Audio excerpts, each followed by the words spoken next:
로마서 11장 13절에서 24절입니다. 내가 이방인인 너희에게 말하노라. 내가 이방인의 사도인 만큼 내 직분을 영광스럽게 여기노니 이는 혹 내 고륙을 아무쪼록 시기하게 하여 그들 중에서 얼마를 구원하려 함이라. 그들을 버리는 것이 세상의 화목이 되거든 그 받아들이는 것이 죽은 자 가운데에서 살아나는 것이 아니면 무엇이리요. 제사하는 처음 익은 곡식가루가 거룩한즉 떡덩이도 그러하고 뿌리가 거룩한즉 가지도 그러하니라. 또한 가지 얼마가 꺾이었는데 돌 감람나무인 내가 그들 중에 젖붙임이 되어 참 감람나무 뿌리의 진액을 함께 받는 자가 되었은즉 그 가지들을 향하여 자랑하지 말라. 자랑할지라도 내가 뿌리를 보전하는 것이 아니요 뿌리가 너를 보전하는 것이니라. 그러면 내 말이 가지들이 꺾인 것은 나로 젖붙임을 받게 하려 함이라 하리니 옳도다. 그들은 믿지 아니함으로 꺾이고 너는 믿음으로 섰느니라. 높은 마음을 품지 말고 도리어 두려워하라. 하나님이 원 가지들도 아끼지 아니하셨은즉 너도 아끼지 아니하시리라. 그러므로 하나님의 인자하심과 준엄하심을 보라. 넘어진 자들에게는 준엄하심이 있으니 너희가 만일 하나님의 인자하심에 머물러 있으면 그 인자가 너희에게 있으리라. 그렇지 않으면 너도 찢기는 바 되리라. 그들도 믿지 아니하는데 머무르지 아니하면 젖붙임을 받으리니 이는 그들을 젖붙이실 능력이 하나님께 있음이라. 내가 원 돌 감람나무에서 찍힘을 받고 본성을 거슬러 좋은 감람나무에 젖붙임을 받았으니 원 가진 이 사람들이야 얼마나 더 자기 감람나무에 젖붙이심을 받으랴. 아멘. 이스라엘에 대해서 이방인인 우리가 어떻게 생각해야 되는가 그거죠. 13절에 보면 내가 이방인인 너희에게 말하노라. 로마 교회에는 유대인 출신 크리스찬들도 있었지만 이방인 출신 크리스찬들도 있었죠. 함께 있었는데 그 중에 이방인들이 좀 더 많았겠죠. 로마 이방 지역이니까요. 이방인인 크리스찬들은 유대인에 대해서 어떤 생각을 가지고 신앙생활을 해야 할까요? 이 부분이 오늘 본문의 내용입니다. 지금 우리들에게도 동일한 상황이겠죠. 우리는 이스라엘 사람들에 대해서 유대인에 대해서 한국인으로서 이방인 출신 그리스도인으로서 어떤 생각을 가지고 있어야 할까입니다. 먼저 바울은 이방인의 사도라는 자신의 직분을 영광스럽게 여긴다라고 말하고 시작합니다. 이방인의 사도 된 것이 이렇게 영광스럽지 않다거나 소중하지 않다거나 그런 의미는 아니죠. 하나님의 사명에 따라서 각각 하나님의 나라를 섬기고 있는 것이니까요. 이방인의 사도로서 나는 이방인의 사도의 직분을 영광스럽게 여깁니다. 하지만 바울도 유대인이에요. 그리고 우리 선교해서 이렇게 교회가 개척되고 하나님의 자녀가 된 하나님의 백성이 된 이방인 출신 크리스찬들인 자기 교우들이 자기 동족 이스라엘 사람들에 대해서 유대인들에 대해서 어떤 생각과 마음을 가졌으면 좋을까 이런 것이죠. 먼저 시기심에 대해서 이야기합니다. 내 고륙 유대인들이겠죠. 아무쪼록 시기하게 하여 그들 중에서 얼마를 구원하려 함이라. 이방인들에게 복음을 전하고 이방인의 사도의 직분을 영광스럽게 여기면서도 한편으로 바울은 자기 고륙, 자기 동족 이스라엘 사람들의 구원에 대해서 무관심하지 않았다는 거죠. 이방인의 사도로서 열심히 복음을 전해서 이방인들이 예수 그리스도의 복음을 영접하고 하나님의 자녀가 되어 하나님의 백성이 되고 하나님을 섬기면 하나님께서 그들에게 말할 수 없는 복을 주시죠. 영육으로. 그런 것들을 보면서 유대인들이 시기심이, 여러분 모든 시기심이 다 나쁜 게 아니에요. 저는 이것을 거룩한 시기심이라고 하는데 오히려 거룩한 시기심이 없는 것은 오히려 문제라고 저는 생각해요. 예컨대 예수님 믿은 지 얼마 되지도 않은 사람이 계속 전도하는 것을 보면서 저건 아무것도 아니야, 그럴 수도 있지 이게 정상이에요? 나는 훨씬 더 오래 예수를 믿었고 훨씬 더 성경을 많이 알고 훨씬 더 기도를 많이 하고 신앙생활을 수십 년 했는데 나는 1년 동안 한 사람도 전도를 못하는데 예수 믿은 지 얼마 되지도 않았고 성경을 잘 알지도 못하지만 그렇게 예수님 뜨겁게 사랑하면서 죽어가는 영혼들을 불쌍히 여기면서 사람들을 계속 살려내고 전도하는 모습을 보면 거룩한 시기심과 부끄러움이 있어야죠. 아무렇지도 않고 저거 아무것도 아니야, 나보다 성경도 모르는데 이게 옳으냐는 거예요. 옳지 않죠. 그러니까 시기심이 모두 다 나쁜 게 아니에요. 저 이방인들은 우상숭배자들이었는데 하나님 믿지도 않는 사람들이었는데 저 우리 유대인들 선교사들 바울 통해서 또 예수님의 12제자 다 유대인이에요. 우리 유대인들을 통해서 구약 성경을 읽고 또 예수 그리스도의 복음을 받아들이면서 하나님의 자녀가 되고 하나님의 백성이 되고 가정이 변화되고 삶이 변화되고 그래서 하나님께서 그 행하시는 일에 복을 주시고 이런 모습들을 유대인들이 볼 때 아무것도 아니야. 저것들은 뭐 이런 식으로 생각을 가지는 게 옳아요? 옳지 않죠. 거룩한 시기심이 이런 것들을 말하고 있습니다. 네, 좋은 시기심이 있어요. 좋은 시기심. 그 제가 거룩한 시기심이라고 부르는 성령의 열매를 맺는 성도들의 모습을 볼 때 하나님, 저도 저렇게 사랑이 많은 그리스도인 되게 해주세요.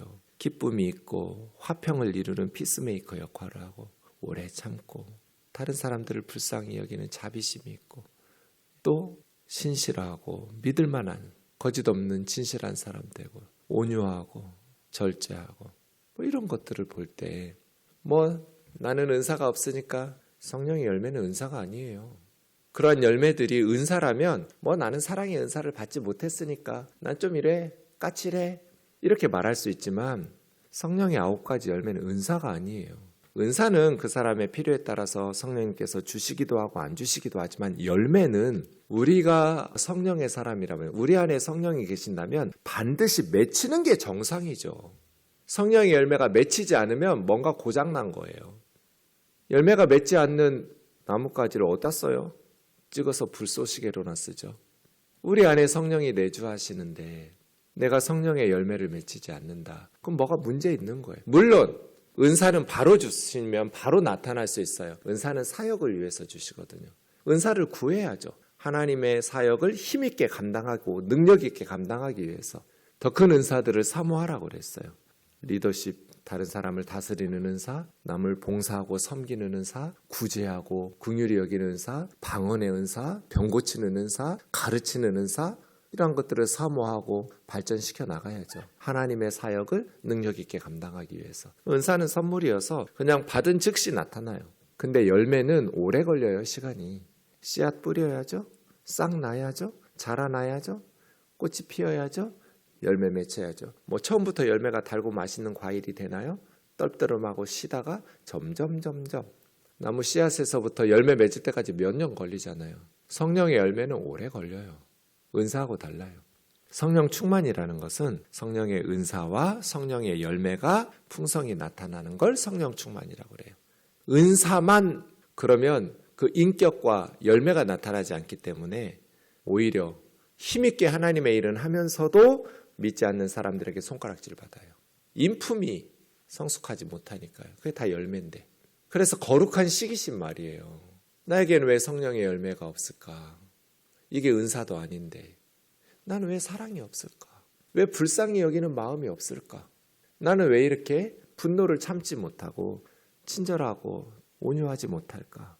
나는 왜 이렇게 슬금슬금 거짓말을 할까? 하나님 앞에서 회개하면서 저 사람 예수 믿은 지 얼마 되지도 않았는데 참 저분은 따뜻하고 부드럽고 성령이 함께하는 이런 거룩한 시기심이 있어야죠. 바울이 이런 이야기하는 거예요. 나쁜 시기심을 시기 질투하라는 게 아니죠.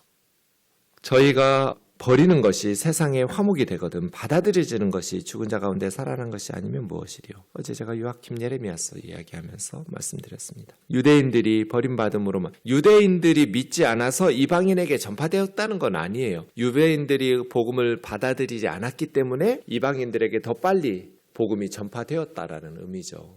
뭐 이방인들이 믿기 위해서 유대인들이 안 믿어야만 되는 건 아니죠. 초대교회에 뭐 이러한 사도 바울의 교회 있었던 곳들이 터키 지방이잖아요. 튀르키예. 그들은 지금 무슬림이 돼가지고 복음을 받아들이지 않아요. 그러나 지금 복음을 열심히 전하는 대로 받아들이는 뭐 파푸아 뉴기니 같은 섬 어디에 선교사가 많을까요? 복음의 열매가 많이 나타나는 곳에 선교사들이 훨씬 많아요. 그렇게 복음을 전해도 거부하고 받아들이지 않는 열매 없는 지역, 무슬림 지역보다 물론 거기에도 선교사들이 있어야 되고 있지만 전하는 대로 복음을 받아들이는 지역에 하나님께서 훨씬 더 많은 선교사들을 보내시죠. 유대인들이 복음을 받아들이지 않았기 때문에 이방인들에게로 더 많은 선교사들이 초대교회로부터 가서 사역의 열매들을 맺혔죠. 초대교회에 그렇게 많은 유물이 있고 카타콤에서까지 그렇게 박해를 견뎌내면서 복음을 받아들였던 소아시아 지역보다 지금은 다른 지역에 훨씬 더 많은 선교사들이 있어요. 더 빨리 이방인들이 복음이 전파되고 받아들이게 되었다는 거예요. 근데 유대인들이 복음을 받아들였다면 더 빨리 이방인들에게도 유익이 됐겠죠. 그래서 우리 이방인들은 어떤 생각해야 되냐면 16절처럼 생각해야 돼요. 제사하는 처음 익은 곡식가루가 거룩한 즉 떡덩이가 그러하고. 여러분, 이스라엘에서 농사를 지으면 첫 곡식은 하나님 앞에 바치죠. 거룩하다는 건 하나님께 바쳤다는 뜻이에요. 그럼 나머지 떡덩이들, 나머지 곡식들도 거룩해지는 거예요. 뿌리가 거룩하면 가지도 그러하다.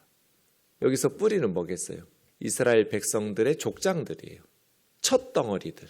아브라함, 이삭, 야곱, 요셉 이러한 이스라엘의 조상들. 그러니 이스라엘 백성들이 조상들로 보면 거룩하게 하나님 앞에서 살았으므로 그 가지들, 나머지 곡식 가루들도 거룩하다 이렇게 보는 거죠. 또한 가지 얼마가 꺾여서 돌 감람나무 가지인 이방인들이 그 참 감람나무에 접붙임 받았을 때 참 감람나무 뿌리의 진액을 함께 받는 자 되었은즉 그 가지들을 향하여 자랑하지 말고 자랑할지라도 네가 뿌리를 보전하는 것이 아니고 뿌리가 너를 보전하는 것이니라. 맞죠? 우리 이방인들은 원 뿌리 가지가 아니에요. 이스라엘 사람들이 하나님의 백성의 원 뿌리이고 원 가지이고 그 뿌리는 이스라엘의 족장들이죠. 아브라함에서부터. 아브라함의 이스라엘의 조상들로부터 나온 뿌리의 진액을 맞고 돌 감람나무인 우상 숭배자들인 이방인인 우리들이 참 감람나무에 접붙임됐어요. 예수 그리스도를 믿지 않았기 때문에 참 감람나무 가지인 이스라엘 가지들은 꺾였고 예수 그리스도를 믿었기 때문에 돌 감람나무인 우리는 참 감람나무 가지에 접붙임을 받았어요. 그래서 참 감람나무의 진액을 뿌리로부터 나오는 그 은혜를 우리가 지금 누리고 있어요. 그러면 원 감람나무 찍힌 가지들에 대해서 우리가 어떻게 해야 되느냐. 원 가지들이 꺾인 것은 나로 접붙임 받게 하려 함이라. 어느 면에서는 옳죠. 옳도다. 하지만 그들은 믿지 아니함으로 꺾였고 너는 믿음으로 섰느니라. 높은 마음 품지 말고 도리어 두려워해야죠. 두려워하라. 왜요? 하나님께서 원 가지도 꺾으셨는데 우리들은 그렇게 교만하고 이스라엘 백성들처럼 똑같이 믿음 없이 하면 하나님께서 우리도 아끼지 않으실 테니까요. 하나님 오래 참으세요. 이스라엘에 대해서도 하나님께서는 오래 참으셨어요. 근데 영원히 참진 않으세요. 하나님은 죄인들을 향해서 오래 참으시지만 영원히 참진 않으세요. 그래서 우리는 두려워하는 마음을 가져야죠. 높은 마음 품지 말고 도리어 두려워하라. 하나님 원 가지도 아끼지 아니하셨은즉 너도 아끼지 아니하시리라. 하나님의 인자하심과 준엄하심을 보라. 넘어지는 자들은 준엄하심이 있어서 왜요? 예수 그리스도를 믿지 않았기 때문이죠. 너희가 만일 하나님의 인자하심에 머물러 있으면 인자가 너희에게 있으리라. 그렇지 않으면 너희도 하나님의 준엄하심이 임하면 찍히게 될 것이다.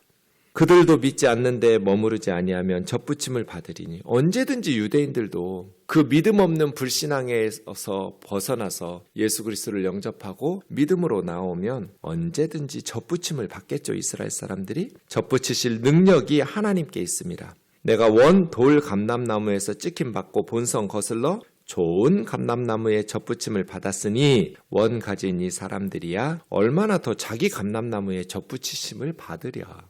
맞죠? 그런 생각을 우리가 가지고 있어야 돼요. 두 가지를 좀 생각해 보려고 하는데 첫 번째는 신앙의 뿌리에 대해서 우리가 감사하는 마음을 가져야 돼요. 전 이 본문 읽을 때마다 내가 지금 하나님의 백성이 되고 하나님이 주시는 은혜와 복을 누리는 것은 나는 가지구나. 돌 감람나무 가지. 그래서 참 감람나무에 접붙이심을 받은 가지구나. 뿌리로부터 올라오는 진액을 함께 누리는 자로서 그 뿌리에 대한 고마움 말이에요. 신앙의 뿌리에 대한 고마움.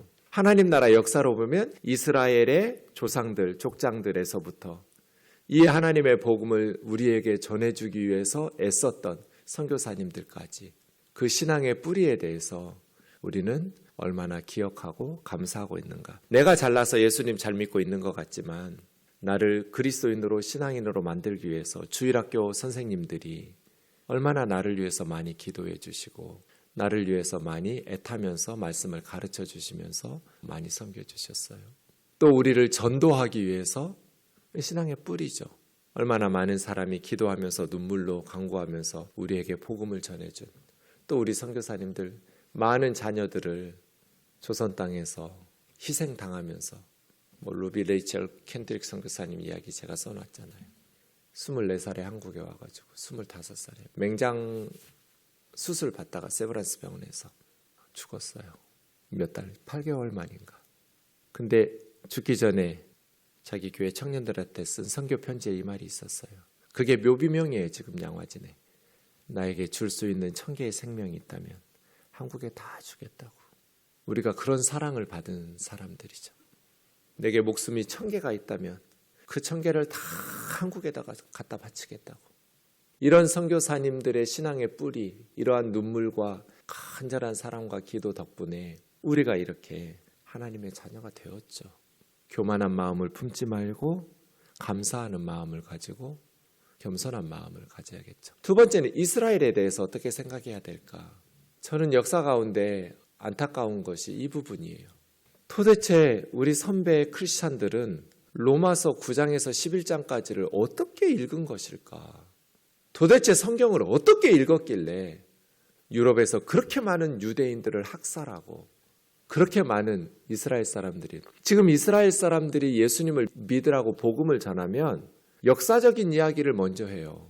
예수님을 믿는 유대인들을 메시아닉 주라고 불러요. 메시아를 믿는 유대인, 메시아닉 주들이 같은 동족인 유대인들, 이스라엘 사람들로부터 매국노 취급당해요. 왜냐하면 히틀러 얘기부터 해요.